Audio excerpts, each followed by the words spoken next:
రాజ్ తరుణ్ ఏమి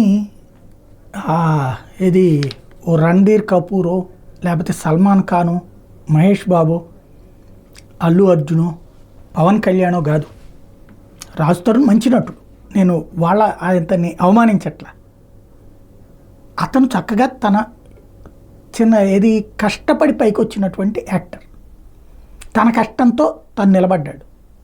ఆ కష్టపడే టైంలో ఓ చెయ్యి లావణ్య వేసి ఉండొచ్చు, ఓ చెయ్య మాల్వి వేసి ఉండొచ్చు.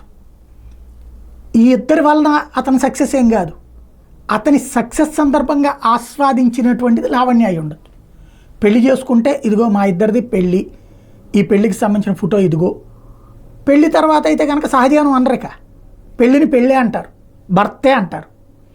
మనం కార్డులో మార్చుకోవాలి, రేషన్ కార్డులో. అట్లాగే మనకు సంబంధించిన సర్టిఫికెట్లు ఏవైతే ఉంటాయో వాటిట్లో వైఫ్ ఆఫ్ అని మెన్షన్ చేయాలి. 11 ఏళ్ల నుంచి కాపురం అంటుంది. వేటిట్లోనన్నా తన బ్యాంక్, ఇప్పుడు మనం ఏం చేస్తాం ప్రతిదానికి కూడా బ్యాంకు వాటిట్లలో భార్య భర్త పేరు, భర్త భార్య పేరు పెడతారు.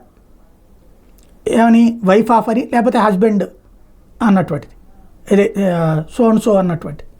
ఇక్కడైతే మగవాళ్ళు వచ్చేటప్పటికి తండ్రి పేరు పెట్టాలా, భార్యకి అక్కడ భర్త పేరు పెట్టాలా. అక్కడ ఏమైనా పెట్టుందా? తన ఇన్సూరెన్స్ పాలసీల్లోనూ తనకు సంబంధించినటువంటి ఇదో ఉంటే అది చూపెడితే అయిపోతుంది. రెండోది అసలు ముందు పెళ్లి సర్టిఫికెట్టో పెళ్ళైన ఆధారం చూపెడితే సరిపోతుంది. మాల్వి ఇతని నుంచి లాక్కుపోయేంత పెద్ద ఇది కాదు. అతనంత పోని కోట్ల రూపాయల ఆస్తులు ఉండిపోయి అవి లాక్కుపోయేటటువంటి పరిస్థితి కాదు.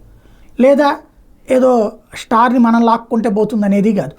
పాపం ఇద్దరూ కలిసి అబ్బాయిని విసిగిస్తున్నారు, లేకపోతే అబ్బాయే ఇద్దరిని విసిగించాడా ఏది తెలియట్లేదు.